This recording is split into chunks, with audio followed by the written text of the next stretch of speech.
Muy buenas tardes, queridos jóvenes. Voy a volver a repetir la parte de introducción para que la puedan aprovechar y entender todo lo relacionado con fármacos antihipertensivos. La hipertensión arterial es una patología prevalente a nivel mundial y es una patología muy importante porque ocasiona miles y miles de muertes por año. Por eso, para mí es muy importante que ustedes con esta parte de introducción puedan entender la gravedad de esta enfermedad y las complicaciones que conlleva a futuro cuando no es diagnosticada a tiempo o cuando no es tratada de forma adecuada. Espero que después de esta breve introducción, ustedes cuando retornen a Brasil, lo primero que vayan a hacer sea tomar la presión arterial a sus papás, a esos seres que tanto quieren, para evitar complicaciones futuras. Es su responsabilidad como futuros médicos, queridos jóvenes. Vamos a hablar acerca de las generalidades. Se dice que la hipertensión arterial es una enfermedad crónica. ¿Por qué es una enfermedad crónica? Porque es una enfermedad que no se cura, normalmente se controla. Y esa enfermedad dura hasta que el paciente fallece por sus complicaciones o por cualquier otra circunstancia.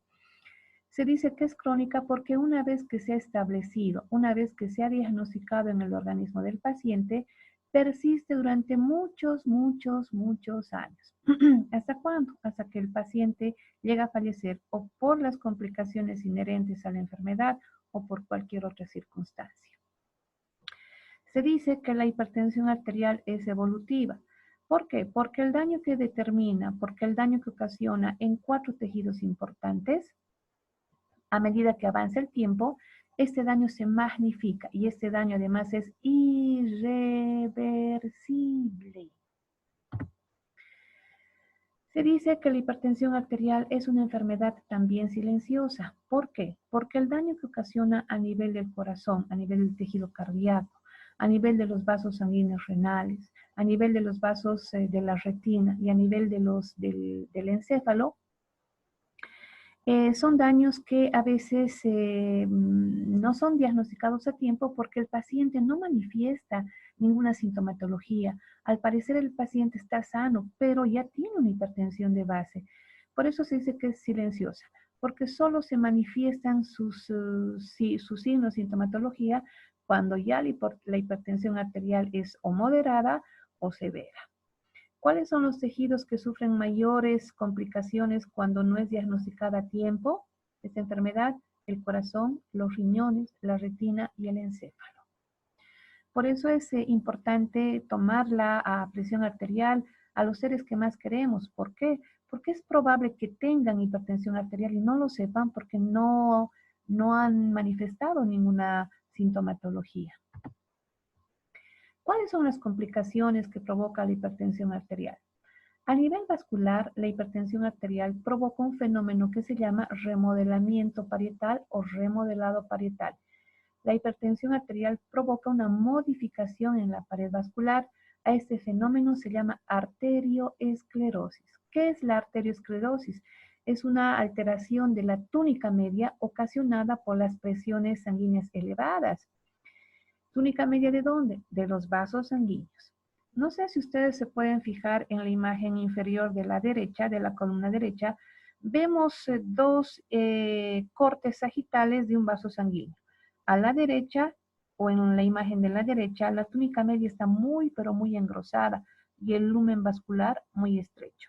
En la imagen de la izquierda, de la imagen inferior izquierda, la túnica media está delgadita y el lumen vascular es adecuado. Hay mayor flujo sanguíneo en esta otra imagen.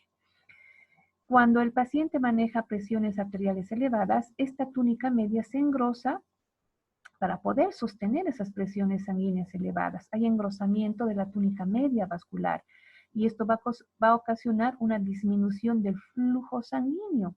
Por eso se llama, o por eso se dice que provoca estrechamiento luminal secundario a este proceso de arterioesclerosis.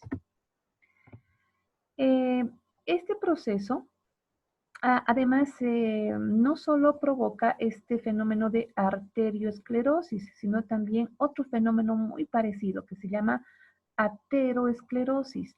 Y este proceso de aterosclerosis, que no es nada más que el acúmulo de una placa de,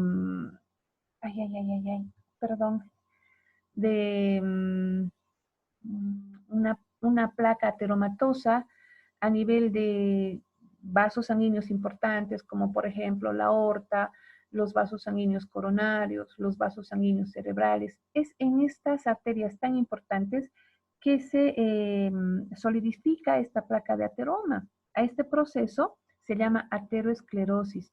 La formación de esta placa de ateroma, de esta placa de colesterol solidificado, que como ven en la imagen disminuye el flujo sanguíneo. Esta disminución de flujo sanguíneo, cuando se presenta principalmente a nivel de los vasos sanguíneos coronarios, puede provocar una deficiente llegada de flujo sanguíneo al corazón y promover un infarto agudo de miocardio debido a esta hipoperfusión crónica o aguda. A nivel del sistema nervioso central, un paciente que tiene hipertensión arterial no controlada o mal controlada desarrolla este fenómeno que se llama encefalopatía hipertensiva. Inicialmente se producen lesiones microvasculares cerebrales debido a la elevada presión intravascular. Algunos vasos sanguíneos se lesionan, liberando sangre hacia el tejido circundante y determinando la formación de hematomas. ¿Qué es un hematoma? Es un acúmulo anormal de sangre en determinados tejidos. Si este hematoma se localiza a nivel cerebral y comprime, por ejemplo, la región frontal, este acúmulo de sangre se acumula en la región frontal del paciente, le va a ocasionar, digamos, alteraciones motoras. Si este acúmulo de sangre, debido a la ruptura de vasos sanguíneos por la presión elevada dentro de los vasos, si este acúmulo de sangre localiza en la región occipital, puede provocar ceguera. Si se localiza en la región parietal, alteraciones auditivas y otras complicaciones más, afasia, por ejemplo, imposibilidad para hablar. Por eso es muy importante diagnosticar a tiempo esta enfermedad y controlarla también. Como dice la diapositiva, secundario a este proceso de encefalopatía hipertensiva, se puede producir a nivel del cerebro un ABC hemorrágico y cuando sale sangre de los vasos sanguíneos hacia el tejido cerebral, se forma un hematoma intracraneal o intracerebral, determinando compresiones en determinadas áreas cerebrales y muchas complicaciones para el paciente en lo posterior. A nivel ocular se verifica o se presenta este fenómeno que se llama retinopatía hipertensiva, ya en pacientes crónicos. Normalmente arterias y venas van juntos, pero en la hipertensión arterial las arterias y venas logran cruzarse. Y este entrecruzamiento anormal, no sé si logran ver esa imagen donde arterias y venas se están cruzando, este entrecruzamiento anormal provoca, digamos, compresiones vasculares que disminuyen el flujo sanguíneo. Además, a nivel también de las arterias a nivel ocular, se produce una rectificación, ya dejan de ser sinuosas y al ser rectificadas o rectas, cuando su pared vascular es sólida, digámoslo así, hay mayor probabilidad de ruptura de estos vasos sanguíneos. También se pueden producir a nivel ocular, gracias a este fenómeno de retinopatía hipertensiva, ruptura de vasos sanguíneos y hemorragias aisladas. No sé si logran ver pequeñas hemorragias aisladas o microaneurismas en la imagen superior. Y en la imagen inferior estamos observando papiledema o edema de papila, que es sinónimo de edema intracraneal. Muy peligroso para el paciente. A nivel cardíaco, como hay estrechamiento luminal en los vasos sanguíneos principales, como por ejemplo en la aorta, el tejido ventricular en el miocardio tiene que hacer mucho mayor esfuerzo para enviar sangre oxigenada a través de estos vasos sanguíneos que tienen disminuido su lumen vascular. Y esto a la larga va a ocasionar una fibrosis miocárdica por engrosamiento de la pared ventricular. Y esto provoca también deterioro en la distensibilidad de esta pared. Esta pared, como ven en la imagen inferior, está gruesa, el corazón está agrandado. Esta imposibilidad de contracción adecuada también disminuye el flujo sanguíneo a los diferentes tejidos. Y esto, bueno, habíamos visto inicialmente que a nivel vascular se producía un fenómeno de ateroesclerosis y un fenómeno de arterioesclerosis. Si nosotros tomamos en cuenta el fenómeno de arterioesclerosis, es decir, la formación de una placa de ateroma, ateroesclerosis, la formación de una placa de ateroma a nivel de los vasos sanguíneos coronarios, la disminución de este flujo sanguíneo puede determinar en el paciente hipertenso un infarto agudo de miocardio que muchas veces les provoca la muerte. Los riñones son otros tejidos lesionados por la hipertensión arterial. En la imagen estamos viendo la gran vascularización de los riñones. Imagínense que en estos vasos sanguíneos se desarrolla este fenómeno de arteriosclerosis, donde hay un engrosamiento de la túnica media. ¿Qué va a suceder con el flujo sanguíneo renal? Va a disminuir y el tejido renal se va a infartar por hipoperfusión. A la larga, esto determina una reducción de la tasa de filtración glomerular y el paciente ingresa en insuficiencia renal crónica, siendo necesario un proceso que se llama hemodiálisis, que es muy costoso y no siempre se puede, adquirir este servicio por sus altos costos. A partir de acá, ustedes ya tienen en su libro, en sus diapositivas, ¿cuáles son las generalidades de la hipertensión arterial? Lo que yo les mencioné antes es simplemente un recordatorio de sus clases de fisiología o fisiopatología. El riesgo de desarrollar hipertensión arterial se incrementa en 4 tipos de personas. En personas diabéticas, en personas tabaquistas, en personas sedentarias y en personas que son obesas e hiperlipidémicas. Estos 4 grupos son grupos de riesgo para desarrollar a futuro hipertensión arterial. Diabetes e hipertensión arterial siempre van de la mano. Los tabaquistas también pueden tener mayor predisposición a desarrollar hipertensión arterial porque la nicotina predispone a su vez a una mayor secreción de adrenalina a nivel de las glándulas suprarrenales. Y la adrenalina provoca vasoconstricción y la vasoconstricción eleva la presión arterial. Las personas que no hacen ningún ejercicio, es decir, las personas sedentarias, las que son obesas, desarrollan hiperlipidemias y la hiperlipidemia puede ser un factor predisponente para la formación de ateroesclerosis o para el desarrollo de ateroesclerosis, disminución del flujo sanguíneo, infarto agudo de miocardio. En relación a la etiología, de 100 pacientes, solo en 10 de ellos se puede encontrar una etiología, una causa para la cual o por la cual desarrollan hipertensión arterial. Dentro de este 10% de pacientes hipertensos que tiene una explicación para su hipertensión, está el feocromocitoma, el hiperaldosteronismo primario o secundario y la estenosis unilateral o bilateral de la arteria renal. ¿Qué es un feocromocitoma? Un feocromocitoma es un tumor localizado en las glándulas suprarrenales. Este tumor hace que la secreción de adrenalina se incremente en 10 veces más de lo normal. Y obviamente, si existe adrenalina en 10 veces más la concentración normal en el cuerpo del paciente, va a haber una mayor vasoconstricción. La vasoconstricción aumenta la presión arterial. Además, el exceso de adrenalina estimula receptores beta 1 y beta 2 en el corazón y este estímulo excesivo provoca un aumento de la frecuencia cardíaca. Y ya sabemos que una elevación de la frecuencia cardíaca determina hipertensión arterial también. ¿Qué es el hiperaldosteronismo? Es el exceso de secreción de aldosterona. Ustedes ya saben que la aldosterona es una hormona secretada en las glándulas suprarrenales, ¿verdad? En la corteza de las glándulas suprarrenales. La aldosterona es una hormona que tiende a retener sodio y al retener sodio se retiene agua, se acumula agua. Al incrementarse el sodio y el agua, se incrementa la volemia. Al acrecentarse la volemia, se eleva el gasto cardíaco y al elevarse el gasto cardíaco, se eleva la presión arterial.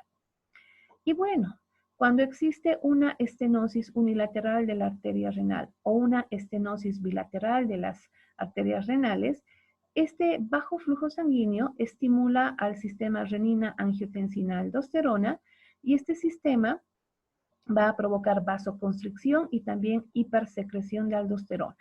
La vasoconstricción eleva la presión arterial por elevación de la resistencia vascular periférica. Y el exceso de aldosterona va a elevar la volemia, y al elevarse la volemia se eleva el gasto cardíaco, y al elevarse el gasto cardíaco se eleva la presión arterial. Me van a entender mejor cuando veamos un pequeño resumen que les hice con figuritas para que entiendan esto de la ecuación que determina o que controla la presión arterial. De 100 pacientes, el 90% de ellos son diagnosticados como hipertensos esenciales o que presentan hipertensión idiopática, es decir, no hay una explicación lógica para la cual o que explique su hipertensión arterial, pero se cree que en estos pacientes la causa de su presión arterial elevada es el exceso o el excesivo consumo de sodio y agua. El sodio y el agua, principalmente el agua, bueno, sabemos que el sodio retiene agua. Y el agua va a elevar la volemia. Al elevarse la volemia, se eleva el gasto cardíaco. Si se eleva el gasto cardíaco, se eleva la presión arterial. Esto es de lo que estoy hablando. ¿Cuál es la ecuación que determina o controla la presión arterial en nuestro organismo? Es esa que están viendo. Presión arterial está determinada por resistencia vascular periférica y gasto cardíaco. A su vez, queridos jóvenes, el gasto cardíaco está determinado por frecuencia cardíaca y por la volemia. ¿Qué es resistencia vascular periférica? El grado de vasoconstricción que presentamos. Cuando hay una elevación de la resistencia vascular periférica, es decir, cuando se presenta una vasoconstricción intensa, se eleva la presión arterial.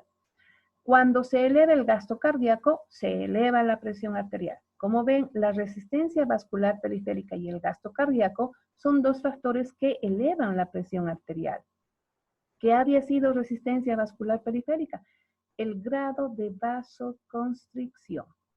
Y el gasto cardíaco está determinado por qué otros subfactores, por la frecuencia cardíaca y la volemia. Si en el paciente se eleva la frecuencia cardíaca o si en el paciente se eleva la volemia, se va a elevar el gasto cardíaco. Y si se incrementa el gasto cardíaco, se incrementa la presión arterial. De esto es lo que les estoy hablando. Tienen que tomar mucha atención en esto para entender todo lo que es mecanismo de acción de los fármacos antihipertensivos. ¿Cuál es la ecuación que determina o regula la presión arterial? Es esta. La presión arterial está regulada ¿por qué factores? Por dos factores. La resistencia vascular periférica y el gasto cardíaco. Cuando esos dos factores están elevados, se eleva la presión arterial. No se olviden que la resistencia vascular periférica se entiende como el grado de vasoconstricción. A mayor vasoconstricción en el cuerpo, mayor elevación de la resistencia vascular periférica y mayor elevación de la presión arterial. Ahora, ¿cuál es el otro factor que eleva la presión arterial? El gasto cardíaco. Si el gasto cardíaco se eleva la presión arterial. Y el gasto cardíaco está determinado por frecuencia cardíaca y por volemia. No se tienen que olvidar esto. Dominan esto y van a dominar el mecanismo de acción de los fármacos antihipertensivos. El 50% de su prueba está en relación a fármacos antihipertensivos. En esta imagen, ¿qué está elevado? El gasto cardíaco. Y el gasto cardíaco puede estar elevado por la frecuencia cardíaca o por la volemia. Me explico. Si hay taquicardia, si hay elevación de la frecuencia cardíaca, se va a elevar el gasto cardíaco. Si se eleva el gasto cardíaco,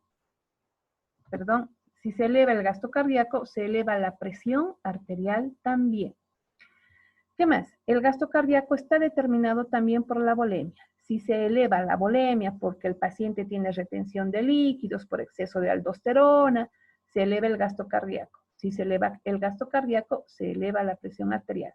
Como pueden ver, la presión arterial está determinada por resistencia vascular periférica y gasto cardíaco. Si se eleva el gasto cardíaco, se eleva la presión arterial. Aquí está. Si se eleva el gasto cardíaco, se eleva la presión arterial. Si se eleva en el paciente la resistencia vascular periférica, es decir, si el paciente o si en el paciente se produce una gran vasoconstricción, se eleva la presión arterial, ¿ya? Ahora, aquí. ¿Cuáles habían sido los factores que determinan elevación de la presión arterial, resistencia vascular periférica y gasto cardíaco? ¿Cuál es el objetivo de nuestro tratamiento farmacológico? Para disminuir la presión arterial, ¿qué factores tenemos que disminuir, jóvenes? Tenemos que disminuir resistencia vascular periférica y gasto cardíaco.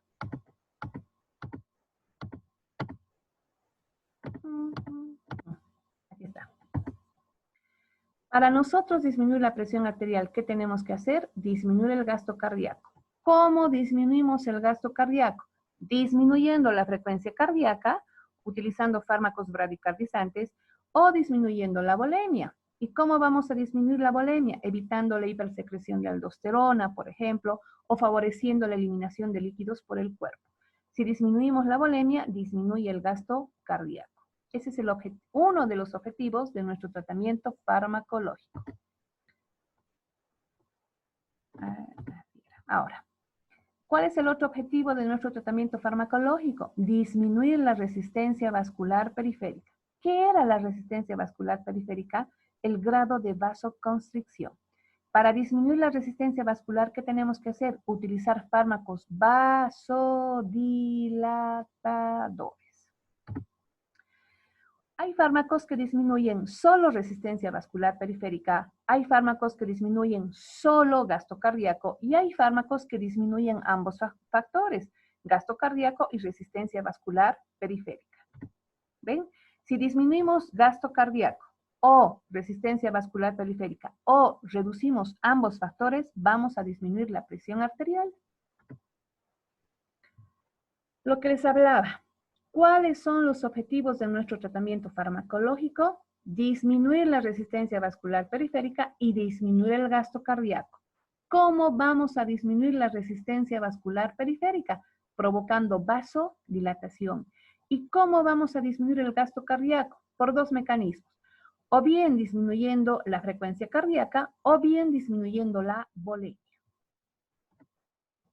Estos jóvenes, estos 4 grupos, son los 4 grupos de fármacos utilizados en el tratamiento de la hipertensión arterial. Los diuréticos, los fármacos antagonistas adrenérgicos, los fármacos vasodilatadores y los fármacos relacionados con la angiotensina 2. Esto es su pregunta de examen. Este cuadro de acá es básico. Este cuadro lo tienen que estudiar. Los diuréticos solo se encargan de disminuir la volemia, pero al disminuir la volemia, disminuyen el gasto cardíaco. Los diuréticos no disminuyen para nada la resistencia vascular periférica, solo disminuyen gasto cardíaco. ¿Y cómo disminuyen gasto cardíaco? Disminuyendo la volemia. Los antagonistas adrenérgicos son fármacos que pueden disminuir la resistencia vascular periférica y la frecuencia cardíaca. Son fármacos que tienen mucha potencia para disminuir la presión arterial entre 40 y 55 milímetros de mercurio. En cambio, los diuréticos solamente tienen la capacidad de disminuir la presión arterial entre 10 y 15 milímetros de mercurio. Los vasodilatadores son fármacos que pueden disminuir tanto resistencia vascular periférica como gasto cardíaco. Pregunta de examen. Los vasodilatadores pueden ser arteriales y pueden ser venosos. Si los vasodilatadores son arteriales, disminuyen la resistencia vascular periférica. Pero si los vasodilatadores son venosos, disminuyen el gasto cardíaco. Ahora, el último grupo de fármacos utilizados en la hipertensión arterial. Los fármacos relacionados con la angiotensina 2. Estos fármacos tienen la capacidad de disminuir al mismo tiempo la resistencia vascular periférica y la frecuencia cardíaca. ¿Cómo disminuyen la resistencia vascular periférica? Bloqueando a la ECA. Al bloquear a la ECA, evitan la conversión de angiotensina 1 en angiotensina 2. Sabemos que la angiotensina 2 es vasoconstrictora.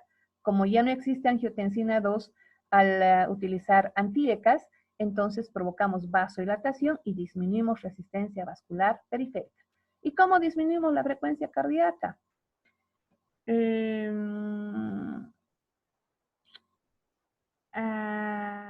No debería decir ahí frecuencia cardíaca, sino más bien volemia. Van a corregir.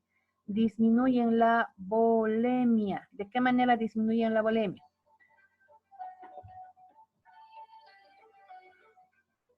Al bloquear a la angiotensina 2, se evita que esta sustancia, la angiotensina 2, estimule a nivel de la corteza suprarrenal la secreción de aldosterona. Si no hay aldosterona, no hay retención de líquidos. Si no hay retención de líquidos, disminuye la volemia. Si disminuye la volemia, disminuye el gasto cardíaco. Por favor, queridos jóvenes, en relación a los fármacos relacionados con la angiotensina 2, disminuyen resistencia vascular periférica y disminuyen gasto cardíaco. Esta imagen de ahí dice frecuencia cardíaca. No está bien. En imágenes posteriores y en explicaciones posteriores se especifica que disminuyen gasto cardíaco y resistencia vascular periférica. Espero que me hayan escuchado y espero que tomen en cuenta esta aclaración. Con esto he terminado, queridos jóvenes. Espero que me hayan podido entender, pero creo que me queda un poco de tiempo y voy a intentar repasar un poco más esto. Aquí. ¿Cuál es el objetivo de nuestro tratamiento farmacológico? Disminuir el gasto cardíaco y disminuir la resistencia vascular periférica. ¿Para qué? Para disminuir la presión arterial. ¿De qué manera disminuimos resistencia vascular periférica? Utilizando fármacos vasodilatadores. ¿Y de qué manera disminuimos el gasto cardíaco? Podemos disminuir gasto cardíaco disminuyendo la frecuencia cardíaca o la volemia. Esta imagen tiene que quedar en su cabecita. Esta también, los objetivos son importantes para comprender el mecanismo de acción. Los grupos, estos 4 grupos de fármacos antihipertensivos, y esta diapositiva con la imagen aclaratoria o con la aclaración pertinente. Los fármacos relacionados con la angiotensina 2 disminuyen resistencia vascular periférica y gasto cardíaco. Muy bien. Cualquier pregunta, por favor, me hacen llegar por WhatsApp al grupo en general para que la aclaración sea para todos. Mil gracias por su paciencia y comprensión, por los pequeños detalles durante la grabación del audio y espero la revisión y posterior consulta. Mil gracias.